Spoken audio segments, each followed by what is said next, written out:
We are in Atlanta, 1996. We are at the Olympics with Roman Viroschuk, a Ukrainian shot putter who has been training his entire life for this very moment.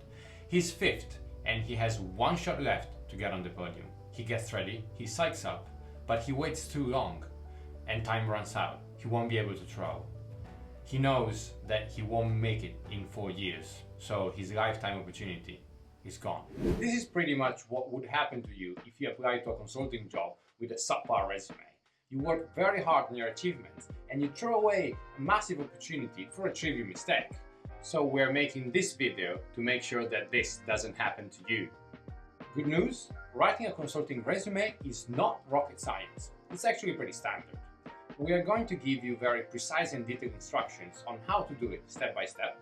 So stick around until the end of the video and you will be able to write a perfect consulting resume and move forward with confidence. We are going to draft an actual consulting resume for Tom Zank, our imaginary friend, in 4 steps. First, you need to understand what recruiters want. This will take around 30 minutes. Then you need to lay the foundations as a second step. This will take around 2.5 hours. Draft the document as the third step will take around 2 hours. And finally, quality control, which is the most important step, will take 3 hours in total. Finally, we are also going to look at how to translate all this to your LinkedIn profile. First, you need to understand what recruiters want. Recruiters have around 30 seconds to answer the question, is this person a good potential candidate? To do that, they look for predictors of your future performance. So imagine that they're looking for data for a logistic regression or a random forest, where more specifically, recruiters are going to look at these areas. First, they're going to look at your analytical skills, how well you can analyze data.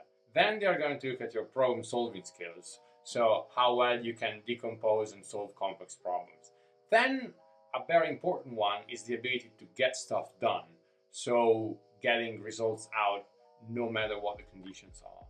Then they're going to look at your leadership skills, at your entrepreneurial spirit, so how well you take initiatives, and then how well you work in teams, and if relevant for the role, at your functional expertise. Okay, enough theory, but before we move into actual implementation, 3 more tips.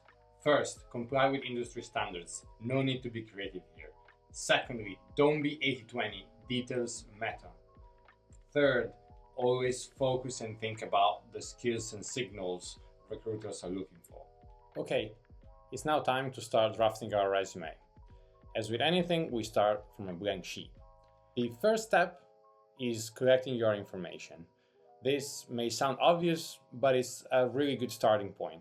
So let's bucket them into the sections of the resume, so personal info, education and awards, work experience, leadership and volunteering experience, interests and other activities, and finally languages and IT skills.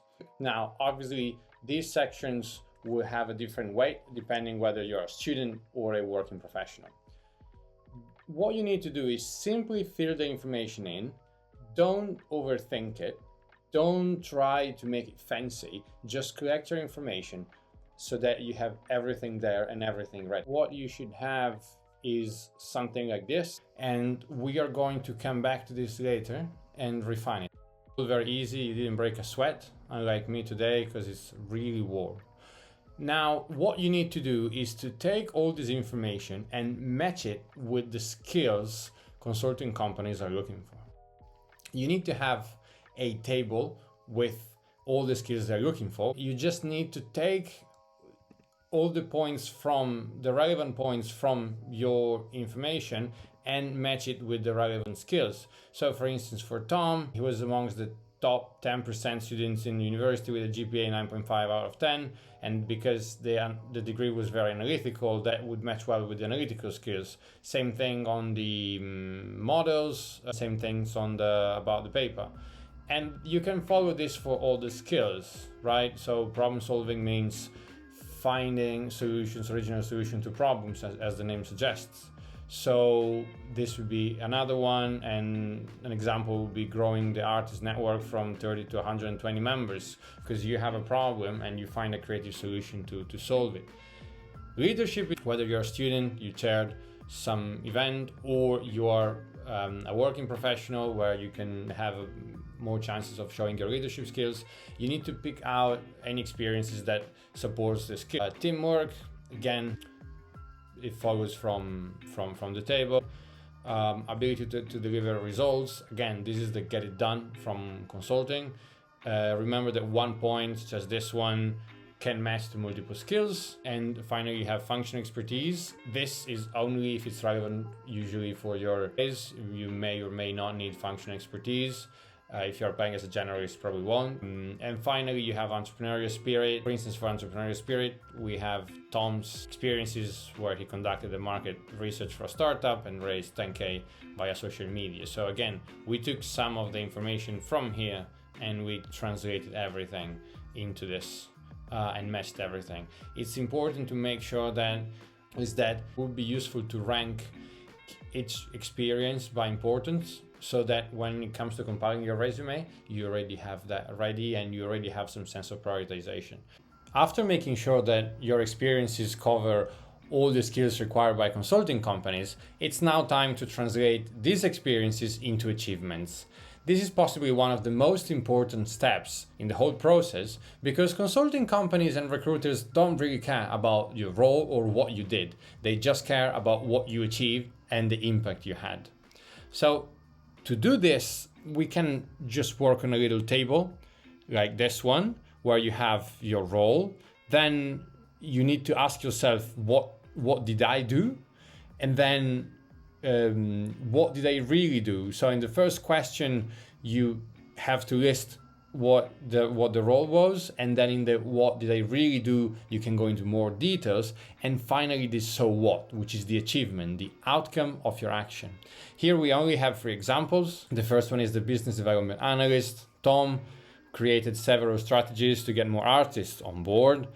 So he created a landing page to attract artists using Google Ads and reached out on LinkedIn. But ultimately, what recruiters want to know is the outcome. So the fact that he expanded the artist network from 30 to 120 through PR initiatives. Now, we can have the example of a lawyer who was part of a team who was working on a large M&A deal. They successfully negotiated a 500 million merger, and the so what was increasing the combined company valuation by 20%, negotiating a 500 million merger. Finally, again, an example from a Formula 1 engineer who worked on a model to improve simulator efficiency. If we tell a recruiter that they saved 400 hours a year, they may not have simulation time, they may not be that impressed, but they may think, oh, they can manage to switch a computer off for a few hours. No, simulation time maybe is very expensive. So if you put in pounds term, so if they refine the simulator's virtual engine, resulting in an annual saving of 400,000 pounds, that's much more impressive. So key thing is that you need to use these achievements to signal your skills. In order to do this, you also have to be very mindful about your language. So always start with a verb. Use short, crispy sentences, 2 lines. Try to use buzzwords. Sometimes buzzwords are not that useful in writing, but for consulting resumes, they are very easy to understand to recruiters. You can just look at our platform. We have a very comprehensive list of all the buzzwords. You can come here and review them. Your actual resume. First, layout and formatting. 1 page only. Stick to 1 page to ensure it's all read. If you're a working professional and you have a lot of experience, you may go beyond that, but try to stick to 1 page. Margins between 8mm and 16mm. Name and contact info should be bold and centered at top. Headings, uppercase, bold and underline. Bullet points, try to use the rule of 3 bullet points per section. And no photo or date of birth unless specifically requested. First section, personal info, essentials only, name, my name is Jeff, professional email and phone number. Make sure your details are accurate. You should add your work experience first, even if you are a student. As we already discussed, it should be achievements focused, so you should highlight your key accomplishments with 2 to 5 bullet points. Dates should be consistent. The job title and company info should include location and a brief description. In the education section, you should include relevant info, so only what's necessary to demonstrate your consulting skills. Explain any gaps you have in education, and for the details include institution, degree, coursework, class rank, GPA, and scholarships. Your interest and other activities section should stand out and include impressive items to offset any weak work experience. So, for instance, positions in clubs, societies, or significant volunteering work. In terms of additional information, remember that it will be relevant for your fit interview, so include info that can spark interview discussions. Again, 5 to 6 bullet points to highlight unique skills, test score, volunteer work, sports achievements, etc. For language and IT skills, list from native to basic with proficiency levels. No one cares about the certificates you have on your bedroom wall. And IT skills should just be essential programs like Word, Excel, PowerPoint. You can add something fancier if it's relevant, but consulting companies usually don't care about them unless it's a role with a specific functional expertise. Why would you go through all this if you could use ChatGPT for your resume? But can you really do it? Let's try. I inputted the CV into ChatGPT and the result is not satisfactory. As you can see, the sections are off, the content is not as crisp as we would like. These sections are not well organized and the overall content is lacking the sharpness that makes a resume stand out. You try to ask it to improve a bullet point, it does get better, but still not quite up to par. Here you can see the improvement. It's better, but still needs some work to meet the high standards of a consulting resume. Ultimately, ChatGPT can be useful in drafting and improving certain elements of your resume, but you have to put in the effort to ensure it's polished and professional. You followed all the steps and now you have a draft. You may think, oh, I'm almost done. Wrong. You couldn't be more wrong. This is where the fun begins. The quality control is the last step of drafting your resume, but is also the most important one. So first, easy things. Admin. Check all data. Check that all your details are correct. It may seem obvious, but we have seen a lot of silly mistakes in this regard. Secondly, look at the style. One font and one font size should be consistent. Should be aesthetically pleasing, no extreme formatting, margins should be okay, and in general it should be a pleasant document to look at. Also, no filler content.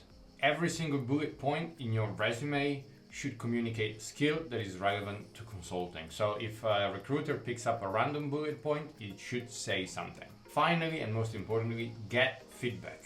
Show your resume even to those who are not into consulting. Could be friends, family, anyone can spot mistakes or inaccuracies.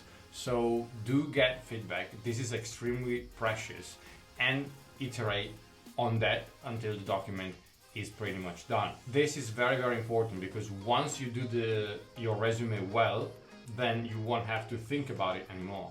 LinkedIn. Start with your headline.